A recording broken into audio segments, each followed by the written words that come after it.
200% qarshiman fillerlarga. Bu videodan keyin, bu reelsdan keyin kosmetologlar menga ataka qilishsa kerak. Deyarli 99% kosmetologlardan qaytib kelishadi, ko'kraklari yiringlab ketgan, ilvirab ketgan holatlarda.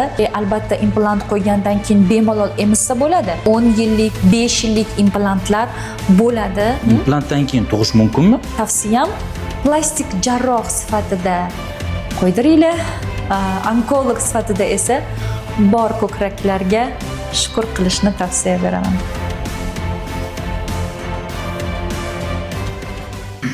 Hozirgi kunda eng ko'p berilayotgan savollar tug'ruqdan keyingi ko'krak bezlarini kattalashib ketishi, haddan tashqari kichrayib ketishi yoki osilib qolishi.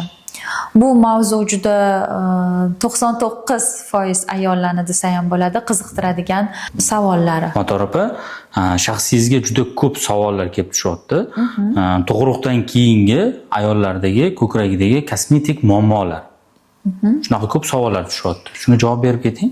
Tug'ruqdan keyingi ko'krakdagi asosiy kosmetik muammolarga emizishdan keyin ko'kraklarni kichrayishi, haddan tashqari ayrim ayollarda kattalashib ketishi, homiladorlikda va emizikli ayollarda uchraydi, gigantomastiya deyiladi va ko'krak bezini kichrayishini aytdik, osilib qolishi. Ko'kraklar ayol emizgandan keyin tabiiy holat o'z strukturasini yo'qotadi va ko'kraklar osilib qoladi. Shu muammolar bilan ko'p ayollar shikoyat qilishadi. Deyarli 99% emiziklidan keyingi ayollar shikoyat qilishadi. Ana endi buni yechimi qanaqa bo'ladi? Yechimi albatta katta ko'kraklarni ortiqcha joylarini olib tashlab, ko'tarib, ko'krak bezini osilgan qismlarini olib qo'yish, ya'ni umensheniya, kichraytirish yokida potyashka ko'tarib qo'yish operatsiyalarini qilsa bo'ladi. Kichkina ko'kraklarga albatta implant qo'yishni tavsiya qilaman. Osilib qolgan kichkina ko'kraklarga implant eng ma'qul usul hisoblanadi. Ko'krak bezini kattalashtirish uchun fillerlarga qanaqa qaraysiz? 200% qarshiman fillerlarga. Nimagaki gialuron kislota bilan yoki yog'lar bilan, body oillar bilan bu videodan keyin, bu reelsdan keyin kosmetologlar menga ataka qilishsa kerak. Ko'krak bezini filler bilan kattalashtirishga 100 marta savol bersangiz, 100 marta qarshiman. Sababi birinchidan qimmat, ikkinchidan kam turadi, 1 yil 6 oygacha. Uchinchidan siz xohlagan effektni har doim ham bermaydi. To'rtinchidan eng yomoni allergiya chaqiradi. Ko'krak bezida infiltrat, hattoki yiringli mastit chaqiradi. Tajribamda juda ko'p ko'rganman.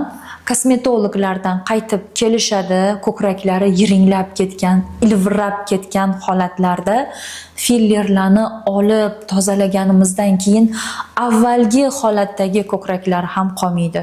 Chunki atrof sog'lom yon to'qimalari bilan birga olib tashlaganmiz fillerlarni va ko'kraklari oldingi holatdan-da yomon bo'lib qolganini.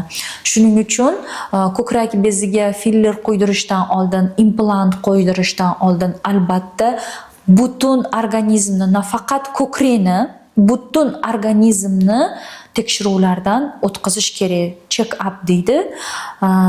Homilador bo'lmasligi kerak, implant qo'yish uchun emizikli bo'lmasligi kerak, qayta tug'masligini ayol определенный hal qilib olgan bo'lishi kerak. Albatta implant qo'ygandan keyin bemalol emizsa bo'ladi.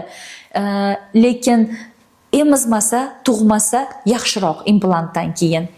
Shu kabi narsalarga, gepatit B, C, RV, SPID, onkologik kasalliklarga moyilmi, sahrni diabeti bormi, diabeti davleniyasi bormi, juda ko'p kasalliklarni istisno qilib, sog'lom ayollarga implant qo'yishni albatta tavsiya qilaman. Hozirgi kunda implant juda ham ko'p trendga chiqyapti. Uni yaxshi tomonlarini, yomon tomonlarini ozgina gapirib bersangiz. Implantni yaxshi tomonlari albatta 100% kosmetik, xunuk ko'kraklarni chiroyli qilib beradi. Ayolni o'ziga bo'lgan ishonchini ko'taradi. Yomon tomonlari esa 1-5% holatlarda saraton chaqirishi yokida allergiya chaqirishi yoki mastit surunkali infiltrat ko'kraklarga chaqirishi yomon hisoblanadi va albatta muddati kelgandan keyin implantni almashtirish, ya'ni olib o'rniga boshqa yangi implantni qo'yish muammolari hali buni hech kim ko'tarib chiqmayapti. Bu implantlarni muddati bo'ladimi? Qanchadir vaqt qo'yilib? Albatta implantlarni muddati bo'ladi. Doimiy 10 yillik, 5 yillik implantlar bo'ladi. Buni plastik jarroh va shifokor va patsient bilan birgalikda kelishib qo'yishni tavsiya qilaman. Va shu o'rinda aytib o'tishim kerak, Namanganda 2022-yildan beri ko'krak bezlarini kattalashtirish, osilib qolgan ko'kraklarni ko'tarish va implant qo'yish, kichraytirish, organ saqlovchi operatsiyalar qilinyapkan va ustozim bilan birgalikda qilyapkanmiz. Motor opa, yana bir savol kelib tushgan. Implantdan keyin tug'ish mumkinmi? Albatta mumkin. Implantdan keyin, ko'krak bezlariga implant qo'yilgandan keyin tug'ish mumkin va emizish ham mumkin. Motor opa, implantlarni qaysi yoshdan tavsiya qilasiz? Implantlarni aynan bu yoshda qo'yish kerak yoki bu yoshda qo'yish mumkin emas deya olmayman. Hammani o'zi xohishiga qarab, masalan, rossiyalik ustozimni tajribasida yaqinda o'qib kelganimizda konferensiyada aytib o'tdilar, 18 yoshli qiz ko'kraklarida onasi sut bezi saratonidan vafot etgan va bu qiz 1-2 genlarini topshirgan va saratonga, sut bezi saratoniga moyil bo'lgan hujayralar qonda topilgan. Bu qizni ko'kraklarini o'z ixtiyori bilan olib tashlandi. 18 yosh. Demoqchimanki, yosh chegaralanmagan implant qo'yish uchun ko'kraklarini olib tashlandi va implant qo'yildi. Endi bu qizda ko'krak bezida saraton uchrash moyilligi anchaga pasaydi. Demoqchimanki, implantlar faqat kosmetika, chiroy uchun emas. Saraton bilan og'rigan ayollar ham, mastopatiya yoki ko'krak bezida judayam ko'plab kistalari bor bo'lgan ayollar ham o'z ixtiyori bilan ko'kraklarini radikal mastektomiya qilib, ya'ni ko'krak bezlarini olib tashlab, o'rniga implant qo'yishlari mumkin. Chunki saraton bilan og'rigan ayollarni mastektomiya deymiz, ko'kraklarini ko'p hollarda olib tashlanadi. Ko'kragi yo'q ayol esa nogiron ayol hisoblanadi. Ayol o'ziga bo'lgan ishonchi tushib ketmasligi uchun hattoki saraton bilan og'rigan ayollarga ham implant qo'yish mumkin. Implant qo'ydirmoqchi bo'lganlar va qo'ydirganlarga oxirgi tavsiyangiz nima? Implant qo'ygan ayollarga tavsiyam shart.